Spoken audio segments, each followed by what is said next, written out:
রাজারবাজার science কলেজের একেবারে বিপরীত দিকে একটা ঐতিহ্যবাহী হল ফেডারেশন হলে, যেখানে আয়োজন করা হয়েছে কলকাতা পথকথা আয়োজিত একটা অন্যরকম এক্সিবিশন। যে এক্সিবিশন রয়েছে যে ভারতের স্বাধীনতা সংগ্রামের ইতিহাস নিয়ে, এবং ভারতের স্বাধীনতা সংগ্রামীরা যে সমস্ত জিনিস ব্যবহার করেছেন, যে সমস্ত বিষয় সামগ্রী রয়েছিল ওনারা যেগুলো ব্যবহার করে, এবং ওই সময় যে পত্র পত্রিকা বেরিয়েছিল, ম্যাগাজিন বেরিয়েছিল, সেই সমস্ত এক্সিবিশন আমাদের আজকে এই হলে ফেডারেশন হলে আয়োজন করা হয়েছে, কলকাতা পথকথা আয়োজিত। এবং এখানে রয়েছেন বিভিন্ন গুণী মানুষেরা এবং অনেকে আমন্ত্রিত রয়েছে। আপনাদেরকে সেই প্রদর্শনীর মধ্যে আমরা নিয়ে যাই।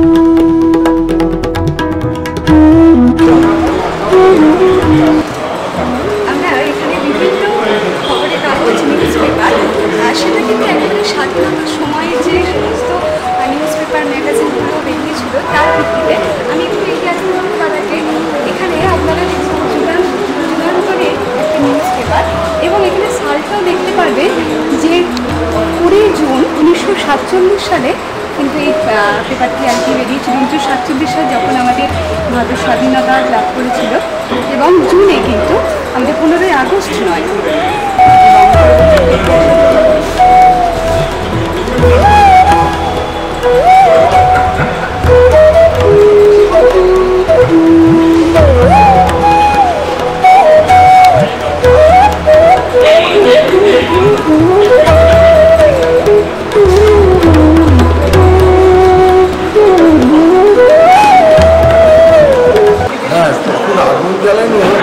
যখন দেশলাই এলো 1864 তার এখানে ইতিহাসও দেওয়া আছে কীভাবে কি এলো দেশলাই। এই যে শ্রীরামকৃষ্ণ দেশলাই দেখে গেছিলেন, মানে দুটো লেখা, এবং উনি দুবার বলেছেন যে 1000 বছরের অন্ধকার ঘর একটা দেশলাইয়ের কাঠিতেই আলোকিত হয়ে যেত।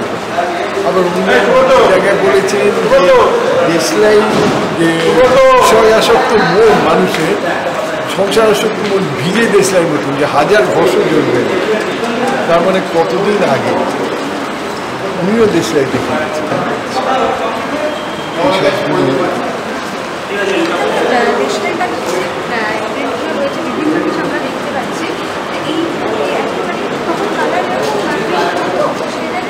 হ্যাঁ হ্যাঁ হ্যাঁ, তখন কালার প্রিন্ট হয়েছে, মানে লিথো ইয়েতে বা কাঠ খোদাই সেই হিসেবে এইরকম কাঠ খোদাই। ব্ল্যাক অ্যান্ড হোয়াইটও আছে, কিন্তু আমরা এগুলো যেগুলো পেয়েছি এই সমস্ত অরিজিনাল, ডুপ্লিকেট, মানে জেরক্স করা নেই। কেন এই স্ট্যাম্পগুলো তো কালারে আছে না, এগুলো তো এই স্ট্যাম্পগুলো দিয়ে আপনার খোঁজেন কালারই আছে, কালার কিন্তু মিশে গেছে।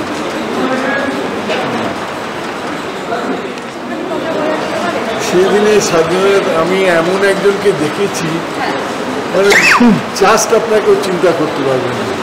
মাস্টারটা সূর্য সেন, তার সঙ্গে তার সহযোগী বিপ্লবী বিনোদ বিহারী চৌধুরী, 102 বছর প্রায় বয়স। আমি তাকে চট্টগ্রামে দেখেছি, যিনি চট্টগ্রাম অস্ত্রাগার করেছিলেন নিজে, সেটাও দেখেছি। হ্যাঁ, তার সঙ্গে আমার ছবি আছে। হ্যাঁ, 101 বছর। আমি 2012-তে গেছি, 1911 সালে জানুয়ারিতে জন্ম। মাস্টার উনি সেই চট্টগ্রাম অস্ত্রাগার অনুষ্ঠানে ছিলেন, দেখেছি সরাসরি।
যেমন ধরুন এখানে আমি আপনাকে একটা জিনিস দেখাই, এটাকে লিফলেটস যেটা আপনাকে দেখাচ্ছিলাম, এখন এখানে লেগে বিরাট সভা মির্জাপুর পার্ক, মানে এখন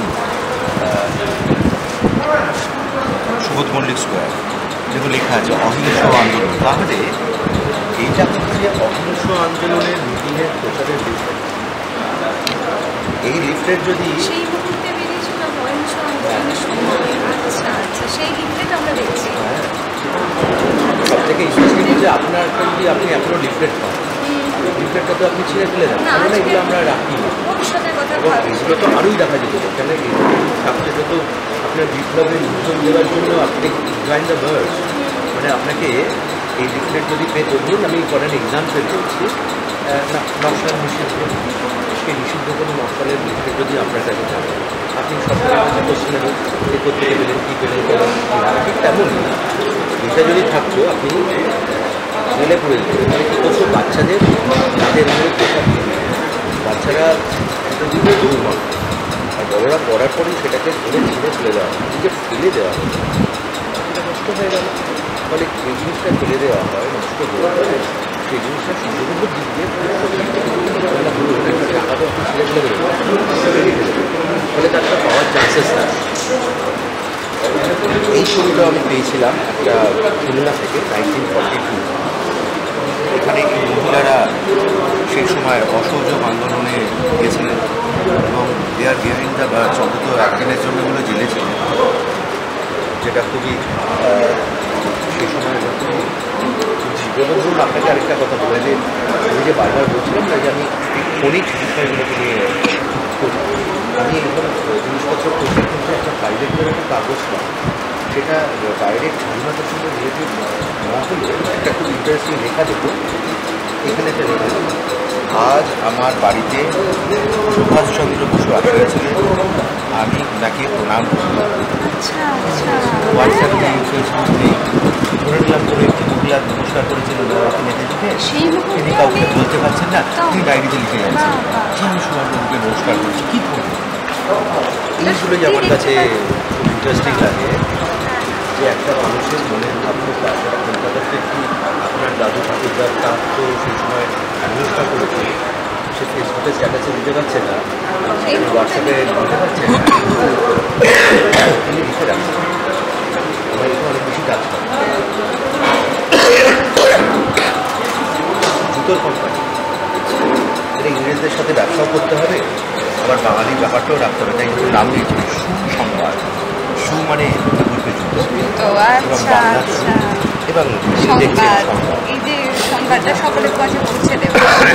এই সময় ধরুন 15ই আগস্ট ভারত স্বাধীন হয়েছে, সেদিন আমরা কীরকম ছিলাম দেখেছি। আমি একটা পুরোনো ফাইলের মধ্যে প্রায় 30টা মতো ছবি পেলাম। এই ছবিটা ইন্ডিপেন্ডেন্স ডে। এটা হচ্ছে ভারত মাতা রথ, ভারত মাতা রথ।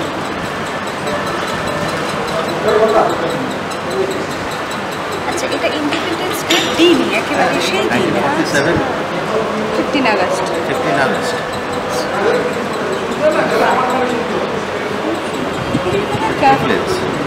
এও ছিঁড়ে ফেলে দেওয়া হতো।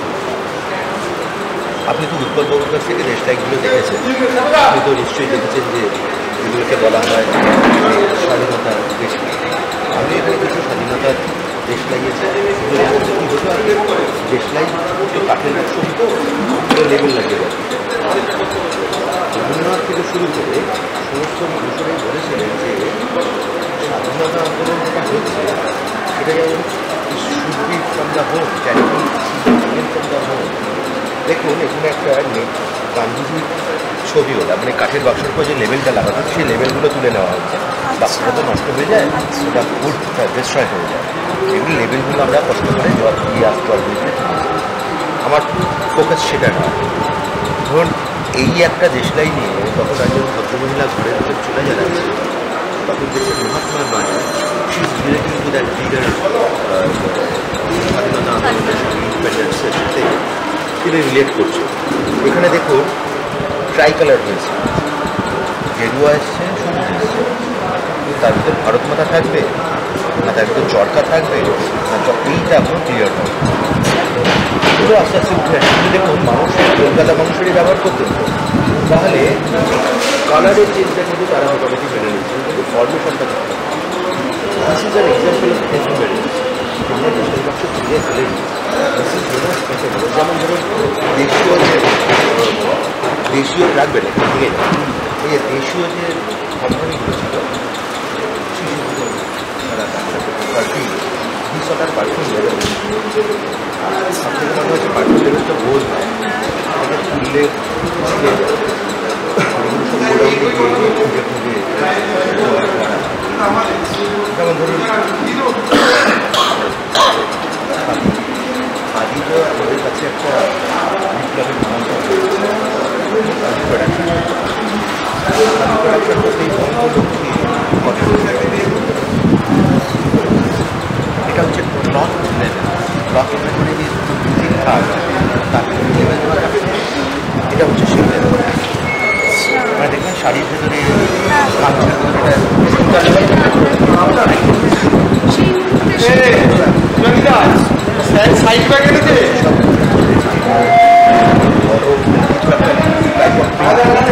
এটা একটু মালিক চেপে মালিক চাপিয়ে দিন। These are the only company of the production of khadi.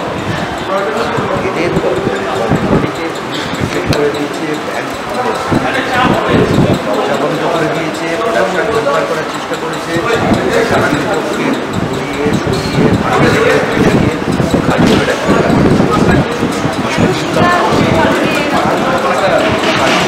খাদির ব্যাপার। সেটা হচ্ছে আমাদের যেটা বলেছে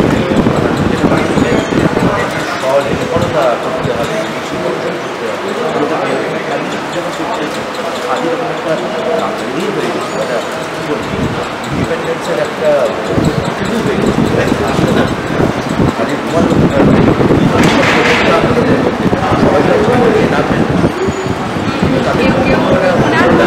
কাজের মধ্যে দিয়ে বোঝা যাচ্ছে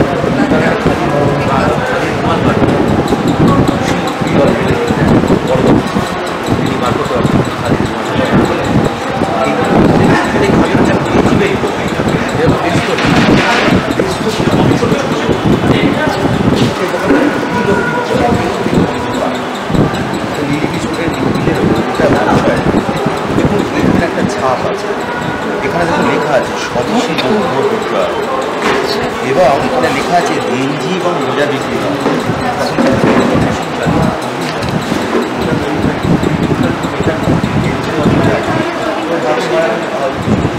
মাছের মধ্যে দিয়ে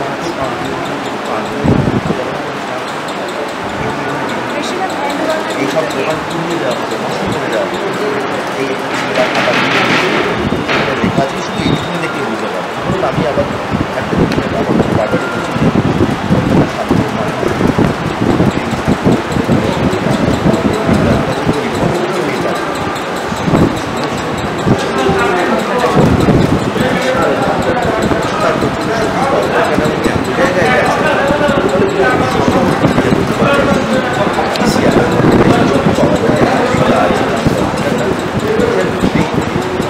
আমার কাছে অনেক বেশি ইন্টারেস্টিং যে আজাদি যে সাধারণ মানুষগুলো তাদের তারা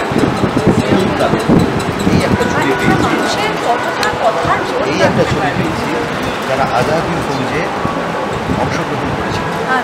আমাকে যিনি বলেছিলেন তিনি বলেছিলেন ইনি হচ্ছেন নেতাজির দাবি, কিন্তু আমার কোনো প্রুফ নেই, সো আই ক্যানট আমি বলতে পারবো এটা মৌখিক। এখানে বসে গেছে বলে দেখা যাচ্ছে না, এখানে নেতাজি সুভাষচন্দ্র বসু সই আছে। সো এটার ডেট হচ্ছে 1942 when he was in Berlin. So I collect this from Berlin. করে কথা হয়েছে। এটা হচ্ছে শ্রদ্ধাঞ্জলি বিজয় হাজারে যখন মারা গেছিলেন তার এটা দেওয়া হচ্ছিল। যতীন্দ্র মোহন মারা গেছিলেন আরও আপনি যদি পিছিয়ে যান স্বাধীনতা আন্দোলন, আমাদের প্রথম স্বাধীনতা আন্দোলন তাহলে আমরা সিপাহী বিদ্রোহে বলব সিপাহী বিদ্রোহ সেটা কোন সাল? সেটা হচ্ছে বাট আপনি সিপাহী বিদ্রোহে যান দেখবেন না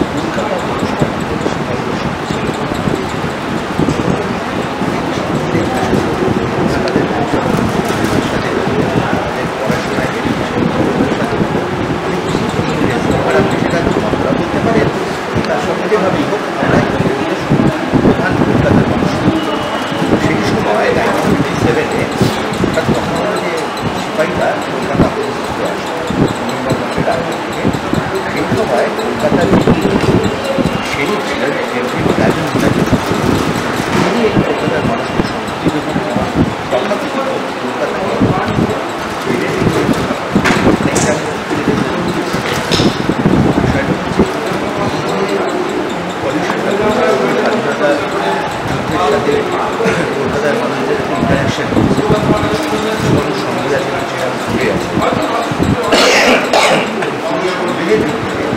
সেই ব্র্যাডেনের সম্পর্কটা কী হলো, এটা হচ্ছে সেই 1856 একটা অরিজিনাল নথি, হেনরি এডওয়ার্ড ব্র্যাডেনের সই করা।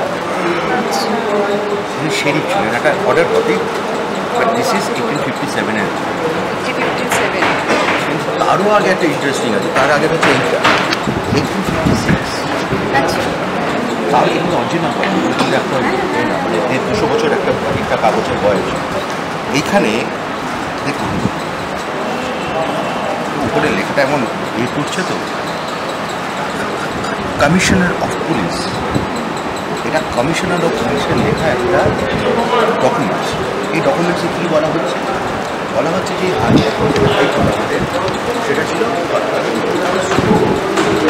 এবার এটা বলা হচ্ছে যে কলকাতা পুলিশ ওদেরকে কোনোভাবে তার জন্য এরা দুটো কনস্টেবল লোক বলেছে, এখানে লেখা আছে তিনটে কনস্টেবল লোক ইত্যাদি অর্ডার কপির মধ্যে লেখা। মানে আমার বিষয়টা করছে যে 1857-এ তো একটা সবাই বিদ্রোহ হচ্ছে, সামথিং ইজ বার্নিং, যেটা বলি না, যে পেছনে পেছনে একটা আগুন করছে এবং তার গন্ধ পুলিশেরা পাচ্ছে, এই ধরনের অর্ডার কপি দেখলে দিস আর এক স্বাধীনতা আমার কাছে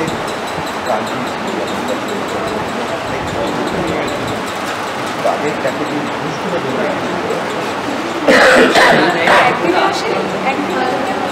এটার মধ্যে আপনি আছে সবাই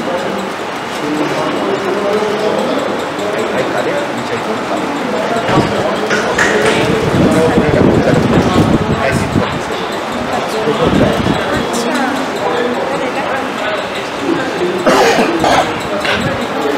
খোঁজ নিয়ে দেখেছি এর মধ্যে পিটিএসের ব্যাপারে নট শিওর, পিটিএস মানে যেটা ডিস্ট্রিক্টের কাছে পুলিশ ট্রেনিং, তার পেছনে এরকম লালবাজারে লালবাজার পুলিশ লালবাজারে স্ট্রাকচারটা পাই এই যে সুন্দর আমরা দেখলাম কালীকে মনে যাচ্ছে যে এতদিন আগেকার এত তথ্য কিভাবে তুলে আনা। কাজ করি সিনিয়র নিউজ প্রডিউসার, এগুলো করার পরে ইনকামিং হচ্ছে আমাদের প্রডিউসার। তবে কাগজ পাওয়া খুব মুশকিল, কাগজকে রাখা তো আরও মুশকিল। কাগজ নষ্ট করে তো সবই ডাস্টিং করা, ব্লিচিং পাউডার দিয়ে ব্লিচিংকে খেয়ে তার সাথে পাউডার দিয়ে সব ডাস্টিং করা আছে। ডাস্টিং না করলে সব নষ্ট হয়ে যায়। একটু যদি সেভেন কমন আপনি চেক করে দেখুন কত বছর হয়। ছবি অরিজিনাল একটা পোর্শন এখানে আমরা তো বিদেশে করেছি।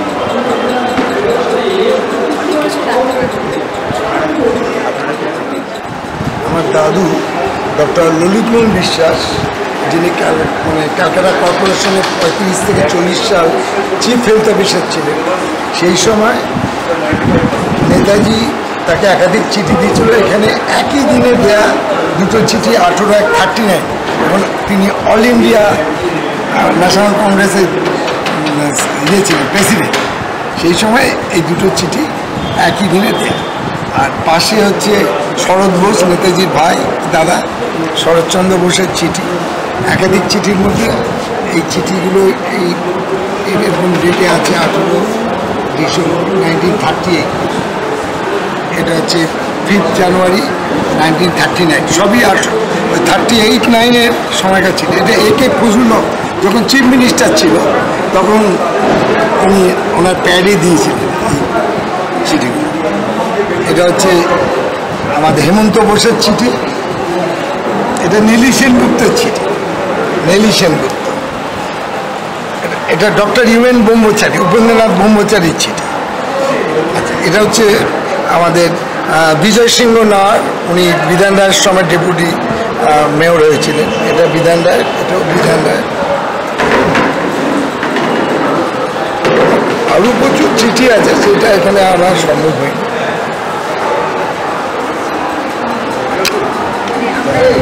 স্বাধীনতা সংগ্রামের সময় যে চিঠিগুলো আর কি মানুষ পাঠিয়ে থাকে সেইগুলো আমরা এখন দেখছি, তাই স্বাধীনতা মানে 40 সালের আগে, 40 সালের আগে 40 সালের আগে মানে নেতাজি যখন কলকাতায় আছে, নেতাজি তো 41 সালে চলে গেছে। আপনাদেরকে আমি দুটো জিনিস কথা বলতে, এখানকার সমস্ত চিঠিগুলো যদি আপনারা কপি চান আমি দেবো, আমার কোনোরকম জড়তা নেই। আর এগুলো কিছু আমার সম্ভব ছড়িয়ে রেখেছি। জানেন তো মানুষ এগুলো সবাই রাজি থাকে, না বুঝে ফেলে দেয়, আমাকে না বুঝে ফেলে দেয়। আমার বাবার দৌলতে আমি এই চিঠিগুলো, এগুলো সব 90-এর উপর বয়স। আর এটা আপনাকে বিধানদার চিঠিটা দিয়েছি, বিধানদার জন্মদিনে।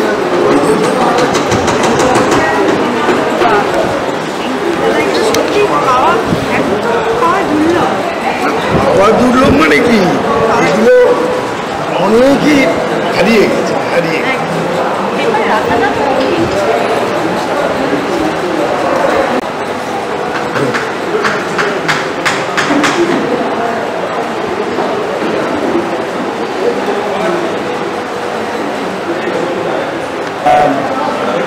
ঠাকুমার ভাই মানে ডক্টর ললিতমোহন বিশ্বাসের স্বামী, ওনাদের ফাঁসি হয়েছিল 4 দিনে। রাজবেরি বসুর নেতৃত্বে বড় একটা মামলা গেছিল 1912 সালে 23শে ডিসেম্বর। রাজবেরি বসুই একমাত্র জাপানে পাওয়াতে পেরেছে, সবাই ধরে। আর এই বসন্তী বিশ্বাসের নামে দিল্লিতে পার করেছে, অনেকেই জানে না। এই বইটার মাধ্যমে দিল্লিতে যে বই নিয়ে আছে 29 সেক্টর, এই বইটা পড়বেন। ওদের 4 জনের ফাঁসি হয়েছিল। মানে না, এটা মোল্লানাজার মেডিকেল কলেজটা আগে ছিল দিল্লি সেন্ট্রাল, ওদের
এটা হচ্ছে আমাদের যে গ্রুপ, সেই গ্রুপটার নাম হচ্ছে কলকাতা কথা। এটা বেসিক্যালি একটা হোয়াটসঅ্যাপ গ্রুপ ছিল। ওটা 10 বছরে পড়লো এবারে। সেখানে আমাদের প্রায় 30 জন কালেক্টর আমরা এখানে আছি। এছাড়াও সমাজের বিভিন্ন গণ্যমান্য শিল্পী সাহিত্যিক তারাও আছে।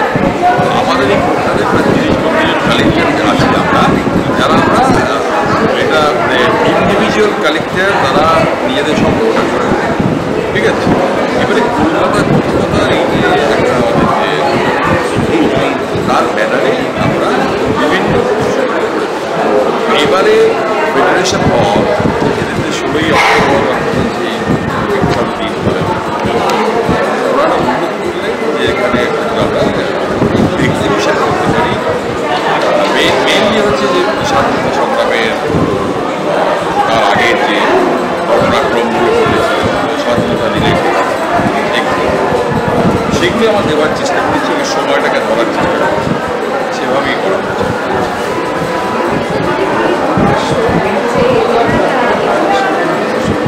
একটা উদ্দেশ্যটা খুবই বড় ব্যাপার। এখনকার দিন ইয়াং জেনারেশন যারা অনেকে জানেন না, তারা দেখতে পাচ্ছেন সেই সময়টাকে দেখতে পাচ্ছেন। যেহেতু অরিজিনাল এক্সিবিটগুলো দেখার তার একটা আলাদা শিহরণ আছে, কারণ আপনি তো গুগল করলেও দেখতে পাবেন যে খবরের কাগজ আর যখন আপনি নিজের চোখে দেখতে পাচ্ছেন তখন তার একটা আলাদা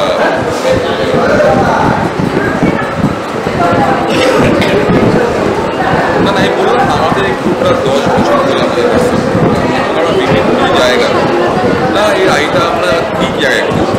এর আগে বঙ্কি সদনে হয়েছে, শাহজাহাবাদ, তারপরে আমরা এবছরই অরবিন্দ হল করলাম। অরবিন্দ হল যারা এখানে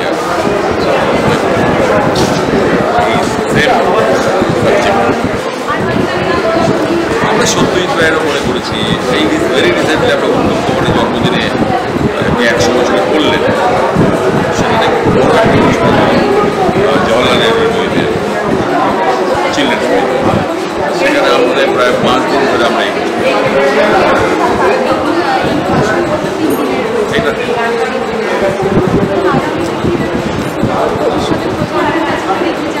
না ভবিষ্যতের প্রজন্মের কাছে বার্তা একটাই হচ্ছে, সেটা হলো যেহেতু আমরা দাঁড়িয়ে আছি, আমি যদি আমার পূর্বজের কথা ভুলে যাই তাহলে আমি আমার নিজের ডেভেলপমেন্ট করতে পারবো। সেটা একটা খুব বড় ব্যাপার, সেটা ওরা দেখুক। এবং আজকে যেটা দেখছি সেটা কালকে পুরনো হয়ে যাবে, সেটা পাওয়া যাবে। এবং ওই বাসের টিকিট আমার সময় আমি যেটা পেতাম, আমার 4 নয়া পয়সা পেতাম, 4 নয়া পয়সা। এখন নয়া পয়সা নেই জানে আসলে যেটা পয়সা, সেটা এখন একটা আমাদের কাছে একটা সংগ্রহযোগ্য। এমনি এখনকার যেটা আমি পাচ্ছি সেটাও একটা সংগ্রহযোগ্য হিসাবে কোনোদিন যেটা আর পাওয়া যাবে না। যেমন আমাকে যে 10 বাজার পাউডার আছে 314, একটা আপনি এটাকে পাউডার 1914 করে দিয়েছে।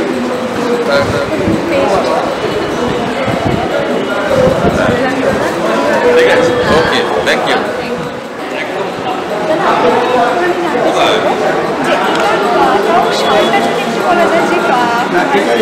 আমি আপনাকে বলছি যে সালের ব্যাপারটা যিনি একজন সংগ্রাহ ওনার মুখ থেকে শোনাটাই ভালো এবং উনি সেটাকে ক্লিয়ার করতে পারেন। একদম সেই আগের যেটা পরিবর্তনটা এসেছে, আমরা পুরনো তো বলতেই পারি, কিন্তু এক্সাক্ট সালটা যেটা উনি সংগ্রহ করেছেন বা ওনার কাগজে আছে সেখান থেকে নেওয়াটা হচ্ছে বেটার কাজের জন্য। একদম মোটামুটি পুরোনো আমরা রেখে চেষ্টা করেছি এবং এ তো সবই দেখা যাচ্ছে, সবই তো কারণ ক্যামেরাগুলো তো দিনের দিন পরিবর্তন হয়েছে। কাল 1919 যেটা ছিল তারপর 1920 আলাদা হয়েছে। একটা জিনিস ক্যামেরা এমনই একটা জিনিস, এর কোনো পরিবর্তন কি পরিবর্তন নেই। ক্যামেরা হচ্ছে আলো না দিলে ছবি উঠবে, এটা হচ্ছে ক্যামেরার মূল শক্তি। সে দামি ক্যামেরা হোক আর অদামি ক্যামেরা হোক, আলো যাবে ফিল্মে তবে ছবিটা উঠবে। সেটাই এইবারে যুগের সাথে সাথে যেরকম ডেভেলপমেন্ট হচ্ছে কমিউনিকেশন টেকনোলজি, যেরকম ক্যামেরার আগে আমরা কখনো ভেবেছি যে ক্যামেরা আলো ছাড়া রং হবে? লাল ক্যামেরা আছে, হলদে ক্যামেরা আছে, এখানে আনা হয়নি, যেসব ক্যামেরা আছে আমাদের, লাল ক্যামেরা, হলদে ক্যামেরা, সবুজ ক্যামেরা, সেই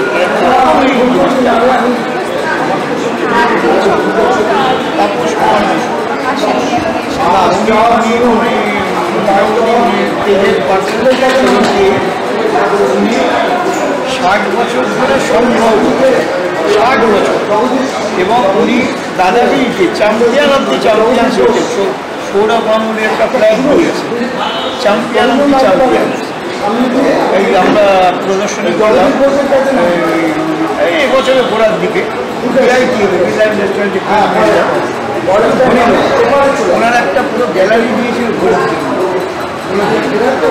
নিয়মিত প্রদর্শনী করে এই কলকাতা যদি ফোন নম্বর আমি দিয়ে দিতে পারি, আর একটু তো আছেন উনি এসে করবেন। শহরে যে বাঙালি যারা ব্যাংকার ছিল তাদের ছিল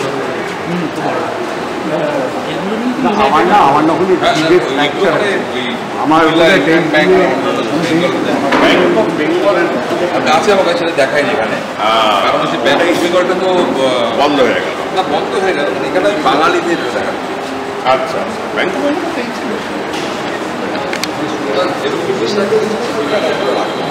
রাখলে হতো। এই যে নাথ ব্যাংক, দাস ব্যাংক,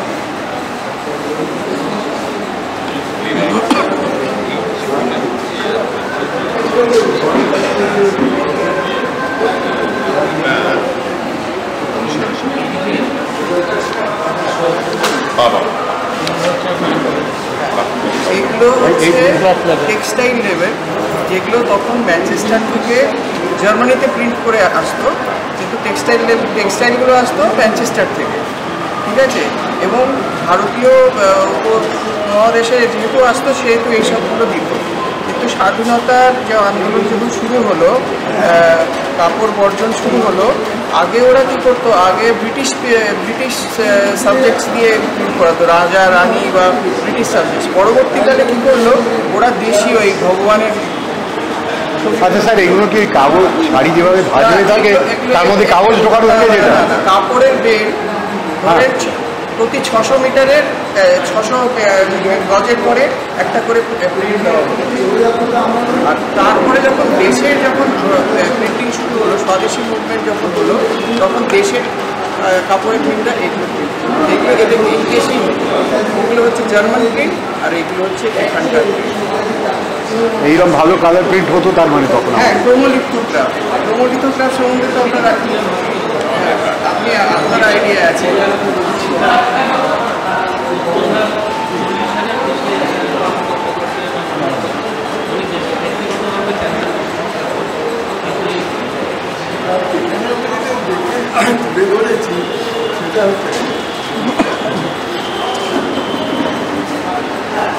এখানে আমি দেখেছি স্ট্যাম্পে এবং দেশলাই বাক্স।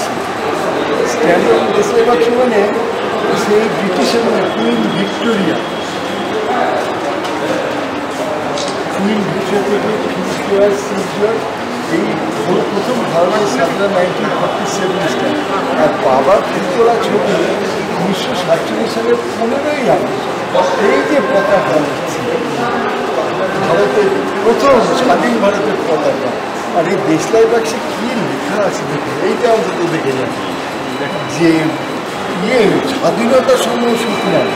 আর এইখানে স্বাধীনতা এগুলো ব্রিটিশ আমলে সব বাজেয়াপ্ত হয়েছিল, বিদেশি দ্রব্য বর্জন, এই সমস্ত সব ডিজিটাল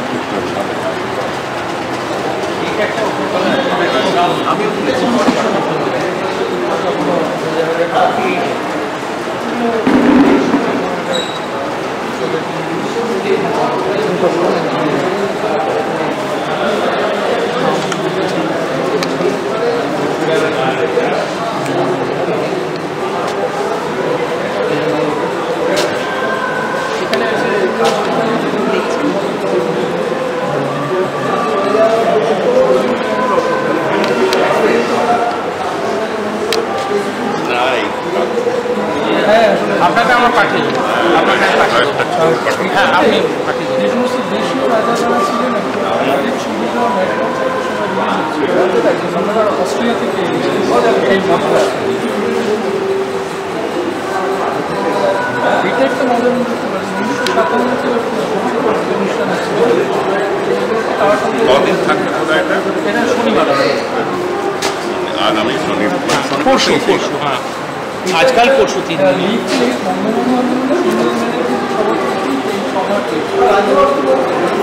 ওইদিকে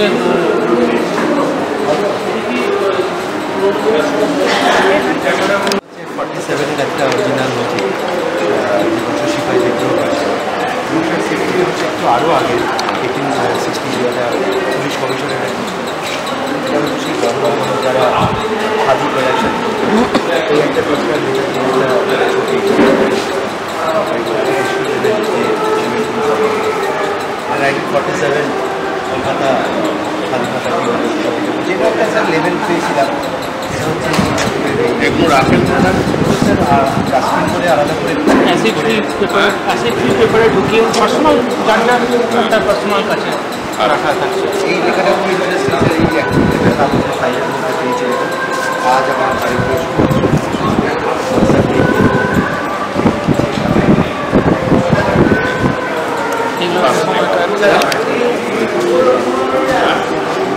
বাবা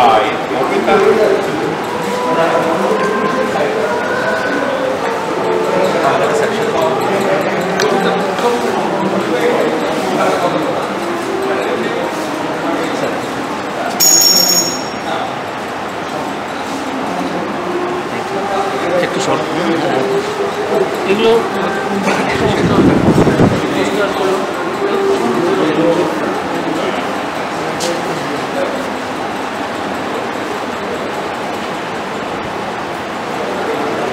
এইদিকে আমরা তবু ওইসবের ফিল্ডও আছে আচ্ছা চোর বাগান থেকেও কিন্তু ইংরেজিতে করা হয়েছিল আরেকটা আছে ওইখানে আছে আপনি দেখে নেবেন ইউরেন সার্ভিসেস ইউরেন সার্ভিস হ্যাঁ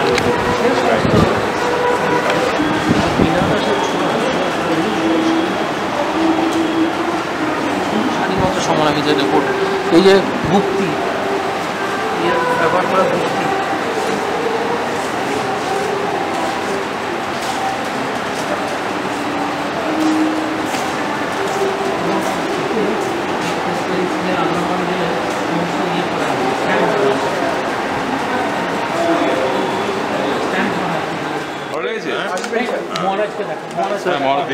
কেমন লাগলো এক্সিবিশনে এসে? খুব ভালো, খুব মানে এগুলো এক্ষুনি ডিজিটাইজ করতে হবে, নাহলে কাগজ তো গুঁড়ো হয়ে যায়, রিজার্ভ করা যায় না। এখন সেটাই আমার মাথায় ঘুরছে কাকে দিয়ে করানো যায়, মানে তার পেছনে খরচও আছে আর তার পেছনে একটা প্রযুক্তিও আছে, সব করা যায়।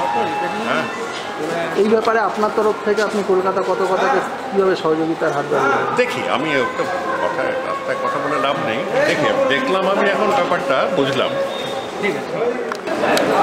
তাপসবাবু, আপনাকে প্রথমেই যেটা প্রশ্নটা বলবো যে এখানে এত ক্যামেরা এক্সিবিশনে নিয়ে আসেন, এই সব ক্যামেরাগুলোই কি স্বাধীনতার সময় ব্যবহার করা বা সেই সময়কার নাকি তার পরবর্তীকালেরও রয়েছে?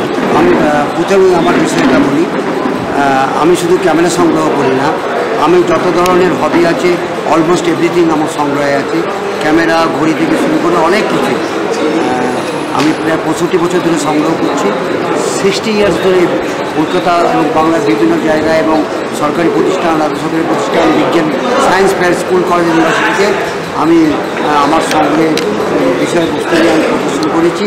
তবে অনেক কিছু সংগ্রহের মধ্যে আমার মূল ভাবনা যেটা, যে বিষয়বস্তুটা হচ্ছে এই, আমার ভাবনাটা এই যে বিবর্তনের একাল সেবা, অর্থাৎ কীভাবে সায়েন্স আর টেকনোলজি বিবর্তনের সঙ্গে সঙ্গে প্রতিটা জিনিস ধারাবাহিকভাবে আদি থেকে আধুনিক হলো, এইটা হচ্ছে আমার বিষয়। আমার শুধু পুরনো জিনিস বা অ্যান্টিক বলে কোনো কথা নাই, আমার আদি থেকে আধুনিক আমার সংগ্রহে যে মূল ভাবনা ওইটাই, এবং এই মূল ভাবনাটাই আমি মনে করি বিজ্ঞানের ভাবনা, যাই হোক বা প্রযুক্তির ভাবনা।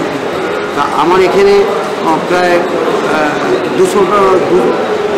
মোর দ্যান 200, 200 বেশি ক্যামেরা সংগ্রহে আছে আমার সংগ্রহে। আদি থেকে আধুনিকের মধ্যে প্রথম যুগের ক্যামেরা, বিভিন্ন দেশের ক্যামেরা যে ধরনের ছিল, যেমন woollen box plate camera, metal box plate camera, cap system, cap খুললেই সঙ্গে সঙ্গে বন্ধ করে দিয়ে ফটো উঠতে কোনো শাটার সিস্টেম ছিল না।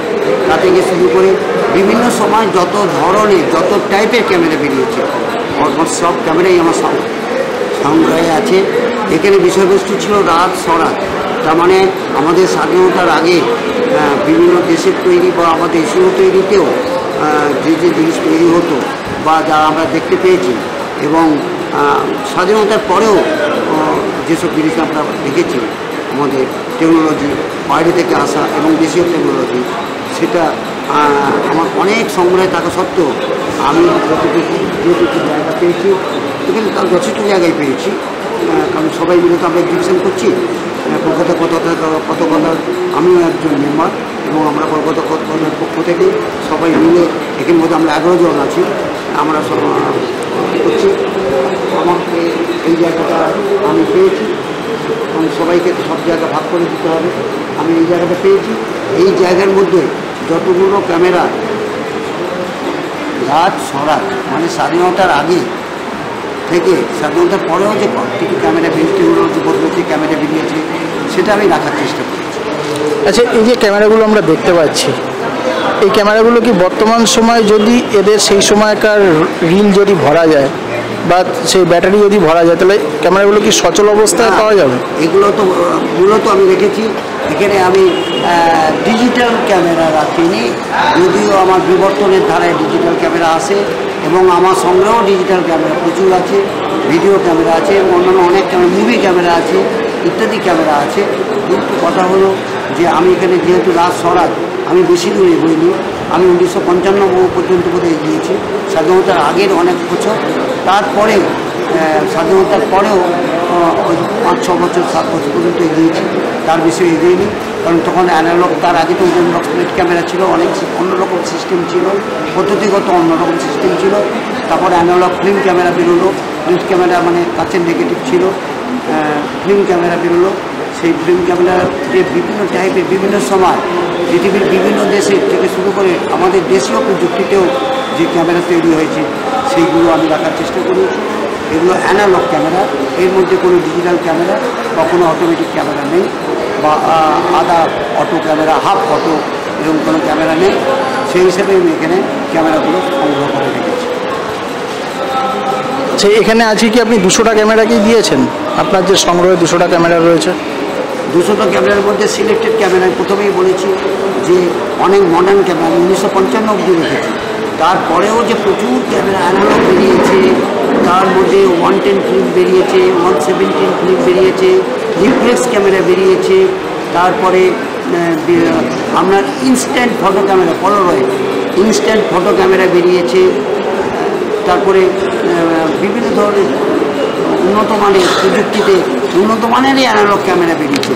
তার মধ্যে ওই 1995 রেখেছি। তারপরে আর দেখেনি। এখানে উল্লেখযোগ্য যে দ্বিতীয় বিশ্বযুদ্ধের সময় বা প্রথম বিশ্বযুদ্ধের সময় ব্যবহৃত যে ক্যামেরা, সেই ক্যামেরা আমার সংগ্রহে আছে। তার মধ্যে একটা ক্যামেরার কথা আমি এখনই দেখে বলতে পারি, সেটা হচ্ছে যখন প্রথম বিশ্বযুদ্ধ বা দ্বিতীয় বিশ্বযুদ্ধ, তখন বিভিন্ন দেশের ক্যামেরা প্রযুক্তিবিদরা America, England, Russia, Japan, France এরা ভাবলো যে যদি বিশ্বযুদ্ধের ফটো তুলতে হয় সাংবাদিকদের, অনেক লাইভ রিস্ক নিয়ে তুলতে হয়। আমরা তো পরবর্তী ক্ষেত্রে ভারত পাকিস্তানের যুদ্ধও দেখেছি, আমাদের ভারতের সাংবাদিকরা ওদের গুলিতে, আর্মিদের গুলিতে মারা গেছে, দেখতে পেরে গুলি করে দেয়। সেই জন্যে ওরা সেই সময় ভেবেছিলেন যে ছোটো ক্যামেরা, নির্বাক ছবির movie camera, soundless movie camera, যে ক্যামেরা ওরা কাছেও করে উঠে আড়ালে করে ঘরের আড়ালে বন জঙ্গলে আড়ালে গিয়ে সন্ধ্যা দেখতে না পায়, দেখতে পেলে গুলি করে দেবে, সেই ফটোগুলো করা। যার জন্য আমরা প্রথম বিশ্বযুদ্ধ বা দ্বিতীয় বিশ্বযুদ্ধের যেসব আমরা ট্রেলার দেখতাম আগে সিনেমার আগে, আর্মিরা গুলি চালাচ্ছে, গাট গাট করে চলে যাচ্ছে, চলমান, অথচ সাউন্ডলেস, সেই ক্যামেরা আমার একাধিক আছে। আমি এখানে একটা ক্যামেরা রেখেছি। আরেকটা উল্লেখযোগ্য ক্যামেরা আছে, সেকেন্ড ওয়ার্ল্ডের সময় ব্রিটিশ তার সহযোগী দল নিয়ে যখন একের পর এক দেশ দখল করে নিচ্ছিল, সেই সময় ওরা জাপান দখল করে অকুপাই করে নিয়েছিল।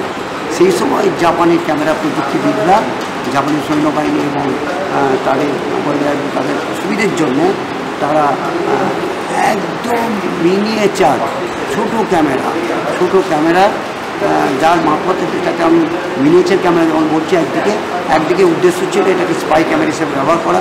সেই সময় সেই ক্যামেরাটা ব্যবহার করিয়েছিল, এটা একটা উল্লেখযোগ্য ঘটনা। সেই ক্যামেরাটাও আমার সংগ্রহ আছে। আপনি আমাদের প্রথম বিশ্বযুদ্ধের ক্যামেরাটা একটু দেখাবেন? হ্যাঁ, কিন্তু আমি চালিয়েও দেখাতে পারতাম, যেহেতু এটা কভার করা, সেই জন্য আমি দেখাতে। কোনটা এটার মধ্যে? যেটা নির্বাক ছবির মধ্যে চলে আসলে এদিক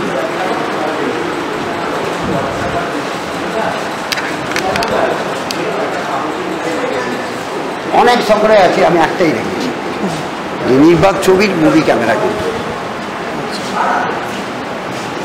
পেছন দিকে আছে, পুশ করলে পেছন দিকে দেখার জিনিস, এটা লেন্স করে রিয়েল হয়ে যাবে। আবার যতটা উঠলো আবার ছেড়ে আবার সেকেন্ড টাইম করলে আবার উঠে। আচ্ছা, এই যে এত ক্যামেরা, এগুলোকে সংরক্ষণ করেন কী করে? হ্যাঁ, সংরক্ষণ খুবই যুক্তিযুক্ত এবং এটা খুব সায়েন্টিফিক। যে কোনো শুধু ক্যামেরা কেন, যে কোনো জিনিস সংগ্রহ করা খুব কঠিন, তার চেয়েও বড় কঠিন সেগুলো সুরক্ষিতভাবে সংরক্ষিত করা। তা আমি 65 বছর ধরে সংগ্রহ করছি, স্কুল জীবন থেকে। আমি প্রায় 17 বছরেরও বেশি আমি ভারত সরকার একটা সংস্থায় চাকরি করতাম, রিটায়ার করে গেছি। তারপরেও 17 বছর পেরিয়ে গিয়েও আমি এখনও বিভিন্ন বিষয় সংগ্রহ করছি এবং সংগ্রহের পেছনে দৌড়াচ্ছি। তার মধ্যে ক্যামেরা একটা উল্লেখযোগ্য বিষয়। ক্যামেরা আমি এখনও পেলে কোথায় কী পাওয়া যায় বা কার বাড়িতে আছে কি না, অনেকে দেখতে এসেও দিয়ে যায়।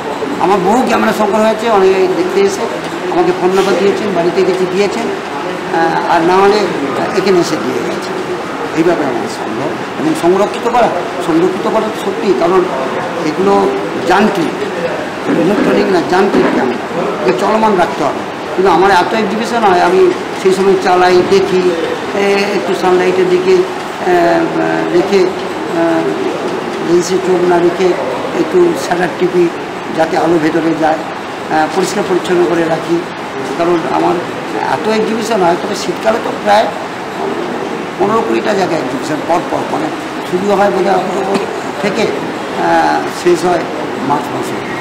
বহু জায়গায় কলকাতায় সরকারি প্রতিষ্ঠান, আধা সরকারি, কেন্দ্রীয় সরকার। এখানে একটা উল্লেখযোগ্য ক্যামেরা আছে, আমি উল্লেখযোগ্য ক্যামেরা জানতে চান বলতে পারি যে আপনারা জানেন যে যখন রবীন্দ্রনাথের 100 বছর পূর্ণ হলো, সেঞ্চুরি, সেই সময় ঋতুপর্ণ ঘোষকে দায়িত্ব দেওয়া, এই ঋতুপর্ণ ঘোষ বলছি, শত্রুজাকে দায়িত্ব দেওয়া হয়েছিল একটা ডকুমেন্টারি করার জন্য 100 বছরের উপর, 100 বছর। আবার যখন 150 বছর হলো, তখন minister of culture government of India Rituparna ঘোষকে দায়িত্ব দিয়েছিল এবং উনি বইটা সম্পূর্ণ করেছিলেন এবং বইটার নাম দিয়েছিলেন উনি, এই মুহূর্তে ভুলে যাচ্ছে বইটার নাম। যাই হোক, সেই সময় 22 বছর বয়সের রবীন্দ্রনাথ এবং 12 বছর বয়সে যখন মৃণালিনী দেবী বিয়ে হয়েছিল, অবশ্য বিয়ের সময় কোনো ফটো তুলেনি, তারা বদলতির পরে রবীন্দ্রনাথ ফটো তুলেছিলেন মৃণালিনী দেবীকে নিয়ে এবং সেই ফটোও আমার সংগ্রহে আছে। সেখানে যে ধরনের উডেন বক্স প্লেট ক্যামেরা ব্যবহার করা হয়েছিল সেই সময়, সেটা ঋতুপর্ণ ঘোষ কোথাও পাচ্ছিলেন না। কলকাতা বহু স্টুডিও করেছেন, দিল্লিতে জানিয়েছেন, করেছেন, কিন্তু শুটিংই বন্ধ হয়ে গেল। বা উনি আমাকে ফোনে জানালেন, যদিও আলাপ ছিল না, একটা সূত্রে আলাপ হয়েছিল, উনি আমাকে ফোনে জানালেন যে আমার 12 বছরের মৃণালিনী দেবী রেডি, 22 বছরের রবীন্দ্রনাথ দেবী, সাহেব ফটোগ্রাফার রেডি, কিন্তু ক্যামেরা পাচ্ছেন, আমার শুটিং বন্ধ। আমি একটা সূত্রে জেনেছি যে আপনার কাছে সেই সময়কারে যে ধরনের ক্যামেরা ব্যবহার করা হয়েছিল, সেই ক্যামেরার উডেন বক্স প্লেট ক্যামেরা আছে, আপনি যদি দেন আমি তৈরি করে দিতে হবে। তখন আমি বলেছিলাম যে ঠিক আছে, আপনি পাঠিয়ে দিন। উনি আমাকে যেতে বলছিলেন, আমার এক্সিবিশন করতে যেতে পারি, পাঠিয়ে দিন, আমি দিয়ে দেবো। তো উনি আর্ট ডাইরেক্টরকে পাঠিয়ে দিয়েছিলেন। আর্ট ডাইরেক্টরকে যখন পাঠিয়েছিলেন, তিনি একটা চিঠি দিয়েছিলেন, চিঠিটা রাখিনি আর কি, জায়গা নেই বলে। উনি হাতে তার প্যাডে সুন্দর করে অনুরোধ করে আমার চিঠি নিয়েছিলেন। শুটিং হওয়ার পর উনি যথারীতি ফেরত দিয়েছিলেন, জীবন স্মৃতি নাম দিয়েছিলেন এবং উনি মারা যাওয়ার পর 22শে শ্রাবণ ডিডি ন্যাশনাল থেকে ওই জীবন স্মৃতিটা চালু করেছিল ডকুমেন্টারি হিসাবে। তখন আমি দেখেছিলাম যে হ্যাঁ স্পাই ফটোগ্রাফার ফটো তুলছে এবং ওই কালো কাপড় চাপা দিয়ে আমার ক্যামেরা দিয়ে, হ্যাঁ, এবং অ্যাকনোলেজমেন্টে দেখেছিলাম প্রথমেই সাধারণত যখন ছিল নাম প্রথমেই আমার নাম উনি বলেও ছিলেন যে আপনি এত বড় উপকার করেছেন, অ্যাকনোলেজমেন্টে প্রথমেই আপনার নাম। তারপর যাই হোক ওটা ভারতবর্ষের বিভিন্ন রাজ্যে এবং বিভিন্ন দেশে দেখানো হয়েছে। এটা উল্লেখযোগ্য ক্যামেরা। আর এই ক্যামেরাটা আর উল্লেখযোগ্য তার ছবিও আপনাকে আমি দেখাই। আচ্ছা, দ্বিতীয় ভিডিওতে এটা তো দেখলেন, যেটা বলেছিলাম যে ভিডিওতে স্পাই ক্যামেরা।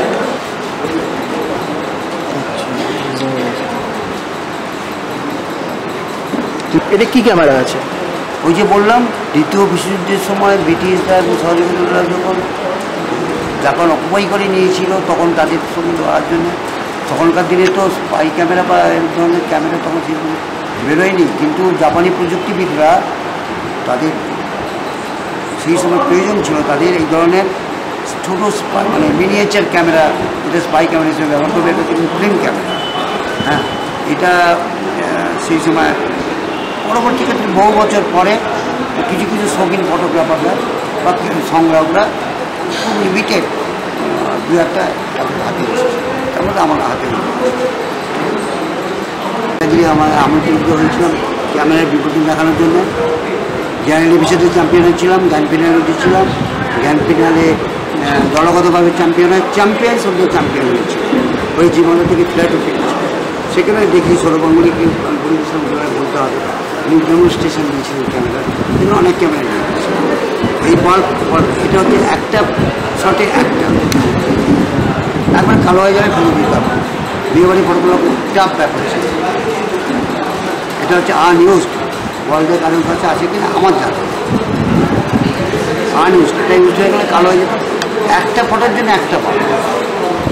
ওইটার পরে যখন প্রথম ফ্ল্যাশ হলো তারপরে ফ্ল্যাশ আছে ব্যাটারি করি, তারপরে ব্যাটারি বেরোলো। আমি তো বেশি আগের কোনো পরেরগুলো রাখিনি এখানে, এখানকার থিম অনুযায়ী। নমস্কার, আপনার নাম কি? আমি অরিন্দম রাও, আমি কলকাতা কথকথার একজন মেম্বার। আজকে আমি ফেডারেশন হলে আমি এখানে কিছু লেবেলস দিয়েছি। আগেকার দিনের কাপড়ের যে লেবেলগুলো লাগানো হতো, আগেকার দিনের কাপড়ের লেবেলগুলো আমি এখানে ডিসপ্লে করেছি। এর মধ্যে কি বিশেষত্ব আছে? এই লেবেলগুলো ডিজাইন হতো জার্মানিতে, প্রিন্ট হতো ব্রিটেনে, ডিজাইন অ্যান্ড প্রিন্ট, আর আসতো কাপড়ের বেলের উপরে ছাপিয়ে। তো এখানে দেখবেন সে কাপড়গুলো সব ম্যানচেস্টার থেকে আসতো, ব্রিটেন থেকে আসতো বিশেষভাগ। তো সেই সব লেভেলের এখানে আমি দিয়েছি।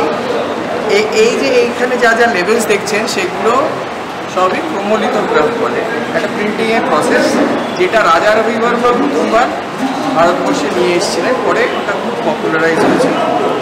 আর তখন এই প্রিন্টিং টেকনোলজি ভারতবর্ষে ছিল না বলেই প্রিন্ট হয়ে আসতো জার্মানি থেকে, কাপড় আসতো আপনার গ্রেট ব্রিটেন এইসব এলাকা থেকে। এই জিনিসটা 1800 মাঝখান থেকে 1910 অবধি খুব প্রিভ্যালেন্ট ছিল। পরবর্তীকালে কী হলো, আমাদের যখন স্বদেশী মুভমেন্ট হলো, গান্ধীজি যখন বলল যে বিদেশি কাপড় বয়কট করতে হবে, তখন কী করা হলো, তখন ওরা কী করলো, ওরা তখন এই দেবদেবীর ছবিগুলো লেবেলসে দেওয়া শুরু করলো। দেবদেবীর ছবি দেওয়ার উদ্দেশ্য হচ্ছে যাতে লোকেরা এটা ফেলে না দেয়, পুড়িয়ে না ফেলে, তার জন্য এই দেবদেবীর ছবিগুলো আসা শুরু করলো। তো এগুলোকে বিশেষ করে বলা হয় ম্যানচেস্টার লেভেল বলা হয়। আর এই যে এই দিকেরগুলো হচ্ছে সব ভারতীয় লেভেল।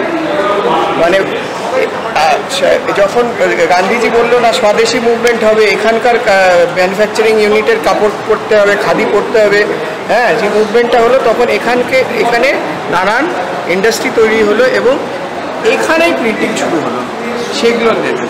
তো আমরা একটা যাত্রা ফ্রম মানে ব্রিটিশ রাজের থেকে আমাদের স্বদেশী মুভমেন্টের যে যাত্রাটা হয়েছে টেক্সটাইল লেভেলের উপরে আমি এটা দিয়েছি। ধন্যবাদ। উপেন্দ্র কিশোর রায়চৌধুরী মানে সুকুমার রায়চৌধুরীর বাবা, তার প্রিন্টিং প্রেসে এটা হয়েছিল। এখানে ইউ রে অ্যান্ড সান, এটা খুব রেয়ার। এই যে উপরে তখন প্রিন্ট হয়েছিল। এটা আপনি ধরুন প্রিন্ট হয়েছে 1900, এখানে সালও অনেক সময় লেখা থাকে, ধরুন 1910-15 নাগাদ এগুলো সব প্রিন্ট হয়েছে, মানে যখন সবরমতী আশ্রম হেন তেন গেছিল মনে আছে। হ্যাঁ হ্যাঁ, ওটাই তো বিদেশ থেকে টেকনোলজিটা ভারতে আসলো, রাজা রবিবর্মা নিয়ে আসলো। হ্যাঁ, তারপরে এখানে উপেন্দ্রকিশোর রায়চৌধুরী আবার প্রিন্টিং প্রেসে বিপ্লব এনেছিলেন। উনি হাফ টোন প্রিন্ট এইসবগুলো নিয়ে এসেছিলেন, যে টেকনোলজি বেসিসে আরও এগিয়ে গেছে। ওনার নিজের প্রিন্টিং প্রেস ছিল ইউ অ্যান্ড সান নামে, এই গড়বাড়ি আছে।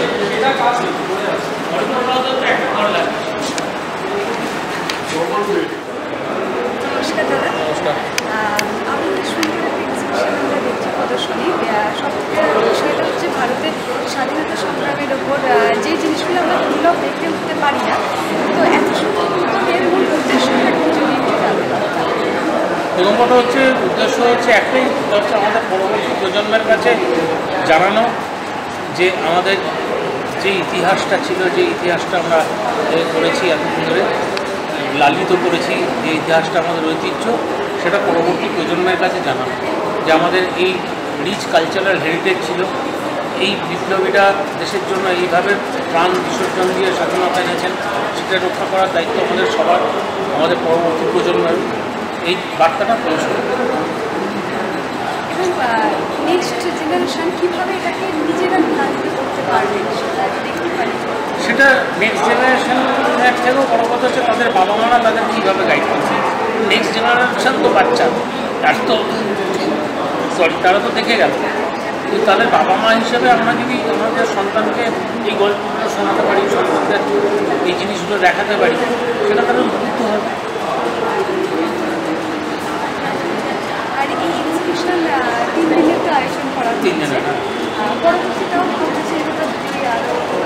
আমরা প্রত্যেক বছর কলকাতা কথা মূলত একটা হোয়াটসঅ্যাপ গ্রুপ, কিন্তু সারা পৃথিবীর বিখ্যাত মানুষেরা এখানে রয়েছেন, বিভিন্ন মানুষ 800 জন রয়েছেন। আমরা গত 10 বছর ধরে কলকাতার বাইরে, ভারতবর্ষের বাইরে আমরা এক্সিবিশন করে আসছি বিভিন্ন বিষয়ের উপরে। আমাদের গত সেপ্টেম্বর মাসে উত্তম কুমারের শতবর্ষ নিয়ে একটা করেছিলাম, সেখানে কয়েক হাজার লোক এসেছিল। এটা আমরা ফেডারেশন হল, একটা ঐতিহ্যবাহী হল, মিলন মন্দির, যেটা রবীন্দ্রনাথ বঙ্গভঙ্গের দিন শুরু করেছিলেন, সেখানে আমাদের তারা ডেকেছেন, আমন্ত্রণ জানিয়েছেন। আমরা এখানে ছোটো করে আমাদের প্রদর্শনী করছি। আগামী দিনে পাইপলাইনে আরও অনেক এক্সিবিশন আছে, সেগুলো হবে কলকাতার সময়। এই যে তার পাশাপাশি অনুষ্ঠানটা চলছে, কি বার্তা দেওয়া হচ্ছে, সেটা ফেডারেশন হলের জন্ম 121তম জন্মদিন, মানে আজকের দিনেই ফেডারেশন হল শুরু হয়েছে 1905 সালে। সেখানে তারা বিখ্যাত মানুষেরা এসছেন, তারা বক্তব্য রাখছে। আপনাদের এই কত কলকাতা এটা 10 বছর। সেই জায়গা থেকে মেম্বার সংখ্যা আমাদের হোয়াটসঅ্যাপ গ্রুপটার মেম্বার সংখ্যা 250 জন। এবার এর বাইরে তো প্রচুর মানুষ আছেন, হাজার হাজার মানুষ আছেন। না আমি তো বললাম তো যে সারা পৃথিবী বিখ্যাত, এবং আর সবথেকে বড় কথা কলকাতায় বিখ্যাত 30 জন সংগ্রাম আমাদের সঙ্গে আছেন। 30 জন সংগ্রাম। ধন্যবাদ।